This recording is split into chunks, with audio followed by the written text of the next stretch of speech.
Right now at noon, a church fire under investigation in North Portland. A look at the damage left behind at the local Kingdom Hall of Jehovah's Witnesses.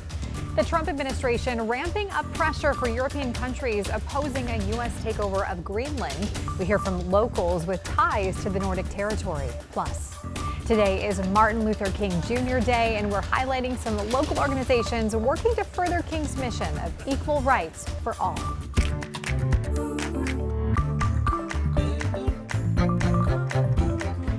Thanks so much for joining us here at noon. I'm Stephanie Domerat. New today, Portland fire and rescue crews are urging safety after a fire damaged an apartment unit along Southwest 71st Avenue. This happened just before 5 this morning. Firefighters found the fire in a second-floor bedroom and were able to quickly put it out. They say the fire was caused by a space heater, and they do remind you to keep portable heaters at least 3 feet away from anything that can burn. Never leave them on when you go to bed or leave home, and plug them directly into the wall and outlet, not an extension cord. Meanwhile, an investigation is now underway after a North Portland church caught fire just before midnight last night. Fire crews responded to North Willamette Boulevard and North Liberty Street, where they found the roof of Kingdom Hall of Jehovah's Witnesses on fire. Crews were able to quickly contain the fire and say there were no injuries, thankfully. The cause of that fire is under investigation. The Clackamas Fire Department is investigating the cause of a fire that left 2 people without a home. Fire crews responded to the home in Milwaukee around 2:30 a.m. According to Clackamas Fire, when crews arrived, they found a fire extending from the back porch into the attic. They say high winds caused the fire to spread rapidly, but firefighters were able to put the flames out before it spread to any neighboring homes. The fire department says 2 people were evacuated, but they were not injured. The cause is under investigation.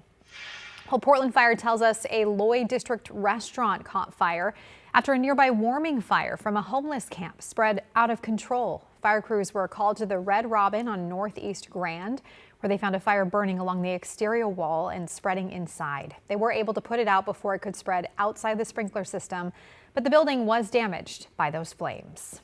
All right, let's get a check of your weather now. Rod Hill joining us from our own roof for a firsthand look at this beautiful afternoon. Hey, Rod. Oh, we call it a deck. We don't have a barbecue, that is true.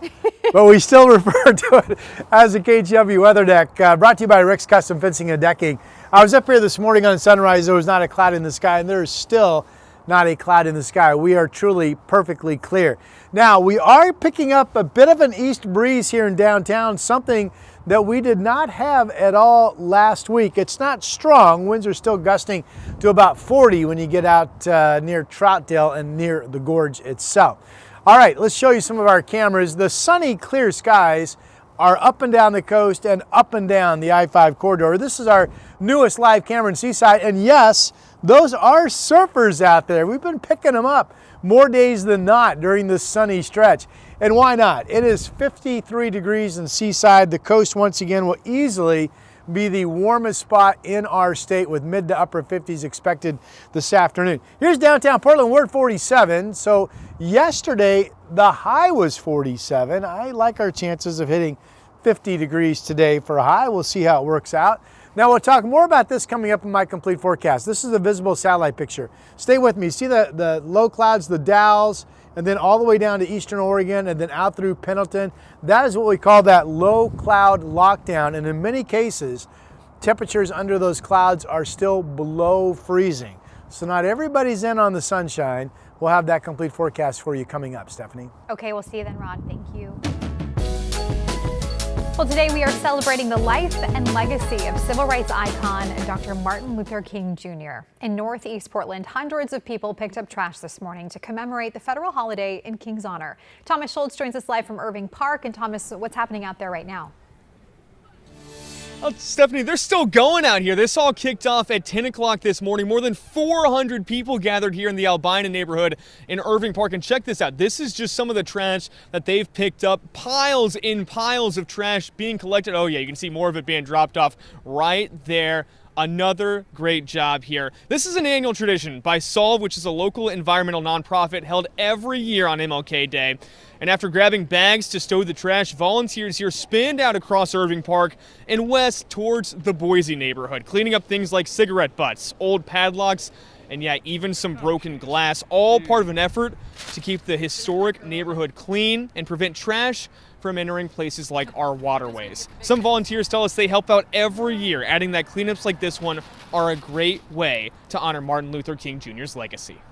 And we're here at a park where lots of families come to enjoy their free time, so being able to keep this park clean and a safe place for families to come and bring their children, I think that's hugely impactful for the community. And here we go. If we pan to the left here, we got a couple more people just coming in with those collections of litter. Give us a wave. Here we go. Oh, yeah. More collections of trash coming in to this pile. And Saul tells us this is a great way to honor the civil rights leader who spent his life dedicating it to making the country a better place for all. Stephanie? Oh, great day to be out there. All right, Thomas, thank you so much. Meanwhile, in Fairview, volunteers with the Sunshine Division and Kaiser Permanente worked to pass out food to thousands of families in need. They gathered at Reynolds Middle School to hand out food boxes to anyone in need there, to deliver food to people who signed up from Salem to Longview, Cornelius, Vancouver, and even Clackamas County. This is the 6th year the organizations have passed out food to make an impact in honor of Dr. Martin Luther King. And we're known a lot for what we do around Thanksgiving and Christmas time, but hunger isn't seasonal. So to be able to do this here in January on Martin Luther King Jr. holiday is a huge thing because the need is so great. The event continues today at Reynolds Middle School until 2 p.m. Well, the Beast Quake has been given a run for its money thanks to some seismic activity at Saturday's game at Lumen Field in Seattle. Now, this happened within seconds after a 95-yard touchdown was scored by the Seahawks just 13 seconds into the game, causing the crowd to go wild. The Pacific Northwest Seismic Network had preemptively installed 6 seismometers at Lumen Field, which they've done before the playoff home games. Scientists analyzing the activity from their lab at UW saying that play was the most seismic activity of the entire game. But how does it rank compared to the iconic Beast Quake at the 2011 playoff game? It seems like the first play was the biggest of the day, actually, from the point of view of how strong it was shaking. And just to put it on a scale, it shook the place from the one instrument that we have that's in the same location as the Beast Quake in 2011, about the same as the Beast Quake. So very similar. Our team is refining the measurement, just making sure we get it right. But I can say it was about the same as the scale of the Beast Quake. Well, there you have it. And while this is not an earthquake, these rumblings are similar to a 3.2 earthquake. Well, you may have heard that the cold weather doesn't make you sick, but that doesn't mean it can't impact your health. Still ahead at noon, a look at the link between winter weather and the flu virus. Plus, mixed reaction globally as President Donald Trump continues his push for the U.S. to take control of Greenland. We'll have the latest on his efforts, plus more local reaction ahead. The KGW Plus TV app, streaming 24/7. Local news from the team you trust on your time. Track how the weather will impact your day. It's certainly becoming increasingly hazardous. Extended, continuous coverage of breaking news live from the scene. That snowpack is still heavy. Go deeper with in-depth interviews and exclusive reporting. All the local news you need, live or on demand. KGW Plus. Download on your TV and watch for free.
The KGW Plus TV app, streaming 24/7. Local news from the team you trust. Track how the weather will impact your day. Breaking news live from the scene. All the local news you need. KGW Plus. Download on your TV and watch for free. On Weather Impact Alert Days, stay informed, prepared, and connected with KGW and KGW Plus. Coverage that alerts you to what's coming and how it will impact you. Watch extended weather coverage on KGW Plus. President Donald Trump said he plans to impose a 10% tariff and later 25% on several European countries unless Denmark gives Greenland to the U.S. NBC's Alice Barr has more on how leaders across the globe are now responding. This morning, the world responding to President Trump's escalating pressure campaign to take control of Greenland, where protesters took to the streets. I think he can scare people. He can't scare Greenlanders. While European allies push back against the president's announcement of a new 10% tariff on goods from Denmark and 7 other countries, ramping up to 25% by June, until the Danes agree to sell their territory of Greenland to the U.S. European ambassadors holding an emergency meeting in Brussels, saying the tariff threats risk a dangerous downward spiral in relations, while the Danish prime minister said, quote, Europe will not be blackmailed.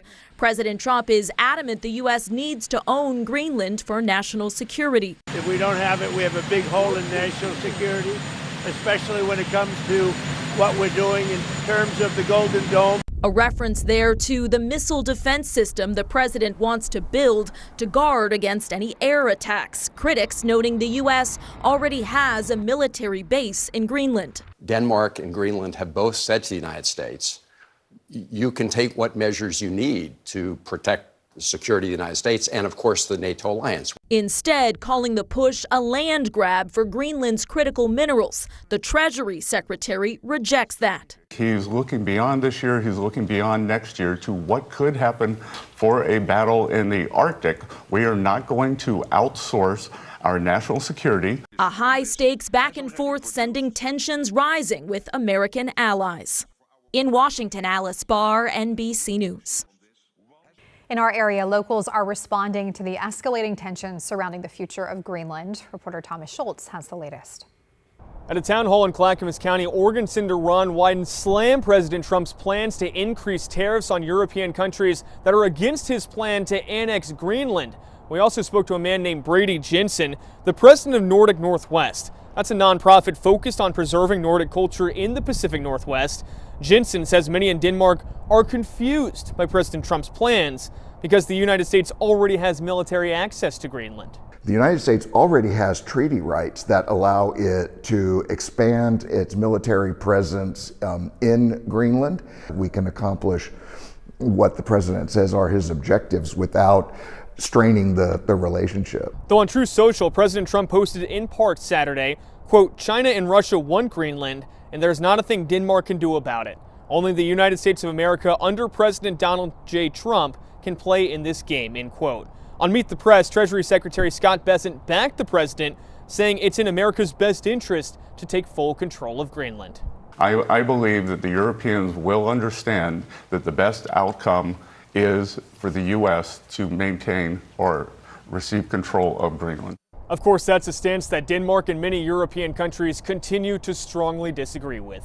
In downtown Portland, Thomas Schultz, KGW News. Well, I was just up on the weather deck and I said, hey, we are getting a bit of a noticeable breeze here in downtown. Well, the strong winds are still out near the gorge. There's Troutdale currently gusting as high as 37 miles per hour. I will tell you, I expect the east winds to be gone starting Thursday.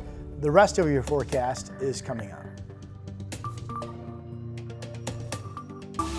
The KGW Plus TV app, streaming 24/7.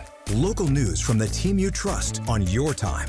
Track how the weather will impact your day. Certainly becoming increasingly hazardous. Extended, continuous coverage of breaking news live from the scene. That snowpack is still heavy. Go deeper with in-depth interviews and exclusive reporting. All the local news you need, live or on demand. KGW Plus. Download on your TV and watch for free.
On weather impact alert days, stay informed, prepared, and connected with KGW and KGW Plus. Coverage that alerts you to what's coming and how it will impact you.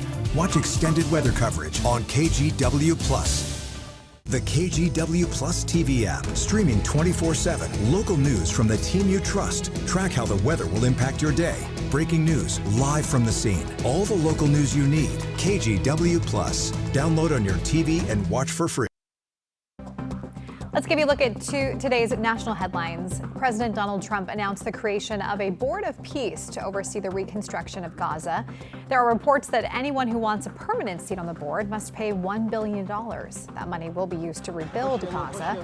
Board members who do not make the payment can serve a 3-year term. The board has no representation from the Palestinian Authority. Iconic fashion designer Valentino Garavani has died. His foundation announced today that Valentino died at his home in Rome at the age of 93. He began his design career in the 1960s and retired in 2008. Valentino's foundation says his body will lie in repose at its headquarters in Rome Wednesday and Thursday before his funeral Friday. Vice President J.D. Vance and his wife will lead a U.S. delegation to the opening ceremony of the 2026 Winter Olympics. He will be joined by Secretary of State Marco Rubio and former Olympic gold medalists. The Winter Games kick off on February 6th in Milan, and of course you can watch them right here on KGW. Those are your national headlines. And here closer to home, a motorcyclist has died after he lost control of his bike in Woodland, Washington. This happened around 1:30 Sunday afternoon on I-5 near exit 21. Washington State Patrol says the rider, a 60-year-old man from Mossy Rock, hit a barrier and was flung from his bike. The rider died on scene. A local bar raised a glass for the last time after last night's shift. Interurban on North Mississippi has closed its doors for good. The business opened back in 2011. In a social media post, the owner said they have faced the same issues that have led other businesses to close recently. He told KGW the community has been amazing in showing their support since they announced their closure. It's so cool to spend time here and have just people coming out of the woodwork and be able to hang out and hear people's memories about the place and what it meant to them and how it changed their life. Now, there is no immediate plan for the future, but Hart owns the building and says he does have some ideas about what to do next. All right, Rod Hill joining us with a look at your weather. Did you enjoy that sunshine up there on the roof? No, because the east wind was a bit nippy. Oh, yeah, that'll get you. But thank you for asking. You're welcome. Let's get you up to Timberline Lodge. You know, it's just as warm up at the mountain as it is down here in the valley. 45 degrees. East winds, pretty light, right? 8 gusting to 11 miles per hour. This is evidence that our temperature inversion continues. That pattern should be breaking down into Thursday, which is why I said by Thursday, I do believe odds favor the east winds being gone and the wind direction will actually start to veer back around to the west. Here's what we will do up high today. Government Camp, now notice cooler at 4,000 feet, 41. Warmer at 6,000 feet, Timberline on the way to 49, and Meadows up to about 48 degrees. Here's our newest surf camera. Again, look at them. My goodness gracious. This is that Seaside Live camera. I just like following the surfers. That was Stephanie sneezing in the background, if you could hear that. 54 degrees is the number. It's perfectly clear all the way down the coast. This is down Lincoln County. That's 101 in beautiful downtown Depot Bay. The view there from the Channel House. And there, of course, is the entrance into the world's littlest harbor there. Our capital had frost on the grass this morning. That's gone. The clear skies continue, and it's 45 degrees. There is a bit more of a breeze kind of splintering out across the valley, which has basically been or was non-existent just a few days back, northeast at 9. I mean, not windy, just a noticeable breeze. Same in downtown Portland, not windy, just a noticeable breeze. Now, earlier in the show, I showed you this, what I call low cloud lockdown. This is low cloudiness that is pinned down due to the temperature inversion, and all these areas, get this, have been warming up no more than 2 to 3 degrees from the morning low the last couple of nights. I mean, the Dow's yesterday was 35 and the high was 37. Redmond and Bend yesterday, 25 was the low, 28 was the high. Just what I, again, refer to as a low cloud lockdown. And there's Bend at 27, not going to warm up much more. The Dow's at 35, not going to warm up much more. Pendleton 29, won't warm up much more today. So that is going on. And it fuels, because this forms a cold air base, which actually fuels the rush of the east wind blowing through the gorge and chasing the warmer weather. There's Newport at 55 degrees right now. Later today, this is what the models show. Tillamook 61, my goodness. North Bend 62, that gets a my goodness. About 50 in Salem, Albany, and up into Portland. 7-day forecast numbers. Little change today or tomorrow would be up to about 50 degrees. I do have a stride through Thursday, and for now, I'm going to leave a shower chance on Friday, but statistically, the odds look better that we could stay dry again. So we'll see. Stephanie, back to you. All right, Rod, thank you. Well, flu cases are spiking nationwide, and doctors say this could be one of the worst flu seasons we've seen in decades. Coming up in 2 minutes, the new CDC data is showing just how many states are seeing high or very high flu activity, and the fast-spreading strain sending more patients to the ER.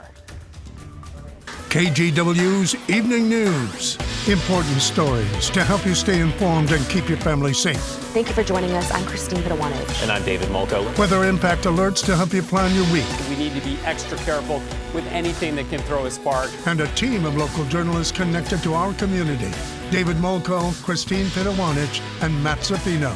Your Evening News team, tonight on KGW.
On Weather Impact Alert Days, stay informed, prepared, and connected with KGW and KGW Plus. Coverage that alerts you to what's coming and how it will impact you. Watch extended weather coverage on KGW Plus. The KGW Plus TV app, streaming 24/7. Local news from the team you trust. Track how the weather will impact your day. Breaking news, live from the scene. All the local news you need. KGW Plus. Download on your TV and watch for free. Welcome back. Flu cases are climbing across the country, and health experts warn this season is shaping up to be one of the worst in decades. Recent CDC data shows 45 states are experiencing high to very high levels of flu activity. Doctors say a fast-spreading strain is driving more ER visits. And when it comes to the winter cold and flu season, you may have heard the cold weather doesn't make you sick, but the weather does impact how likely you are to get sick. Take a look. Let's start with temperature. The flu virus loves colder weather. It's surrounded in a fatty outer lipid, and in warm temperatures, that outer coating becomes less stable. In colder air, that outer layer stays firm, helping the virus survive longer outside the body. But an even bigger factor is humidity. The lower the humidity, the better for the flu. Dry air lets virus particles stay airborne longer and dries out nasal passages, which weakens your body's first line of defense. Dry air causes respiratory droplets to evaporate into tiny aerosols that can go deeper into the respiratory tract. In humid weather, larger flu particles fall to the ground faster and are easier for our immune system to spot and attack. Combine all of this with the fact that people are spending more time indoors when it's cold, and that gives the virus a better chance to jump from person to person. So what can you do? Well, research shows keeping your indoor environment a tad more humid in the winter may help. The sweet spot is what scientists call the Goldilocks zone, where indoor humidity levels are between 40 and 60%. Studies have found that the transmission and effectiveness of the flu virus drops when indoor humidity is higher.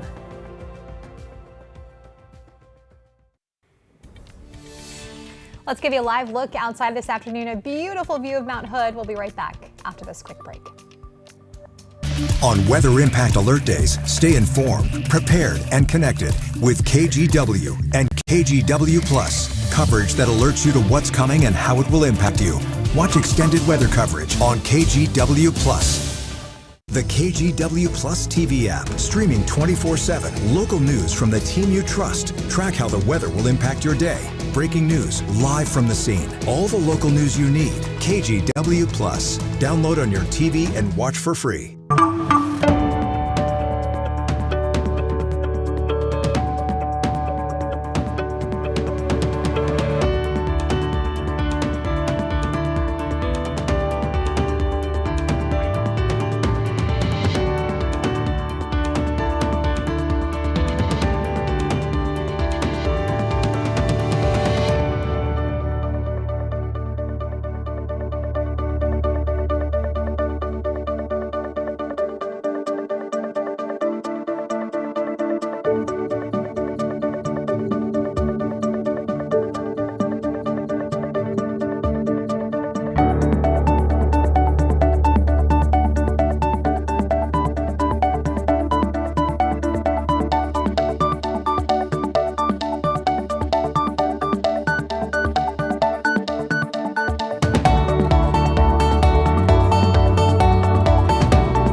We have now issued a weather impact alert. We could expect conditions in some parts of our area to change drastically pretty soon, right? And very quickly, yes.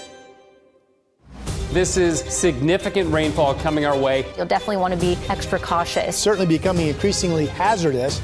We've got the potential for some tree limbs or even trees or power lines to come down. Of course, when you hear thunder, it's always best to take cover. On Weather Impact Alert Days, stream extended coverage on KGW Plus. Well, country music icon Dolly Parton turns 80 today, making nearly 7 decades since she began her career as a young singer-songwriter in Tennessee. To commemorate the occasion, Parton has released a new version of her classic song, Light of Clear Blue Morning. True to her long-standing commitment to giving back, Parton is donating the net proceeds from the song to pediatric cancer research. Aw, happy birthday, Dolly. She's so loved. She always has that way of just making it seem like, hey, I'm just having fun. Yep. Right? The day is better Yeah. when Dolly's around, I think. All right, our 7-day forecast. Yesterday, the high was 47. That's where we are right now at a PDX. So we'll leave today's high at 50, about the same tomorrow. More frosty nights ahead and calm wind areas. The east winds should be fading on Thursday, and the forecast is bone dry through Thursday. I'm holding on to a rain chance on Friday and Sunday. I may lose the battle, meaning we could actually stay dry into next week. We need some rain, though, eventually, right? Well, I mean, yeah, the rain bucket's actually doing all. What we need is snow up in the mountains. That we need. Okay. Yeah. Thanks so much, Rod. And thanks for joining us. You can stream the news at noon on your own schedule. You can download our free TV app, KGW Plus. We'll see you back here today at 4 on KGW Plus.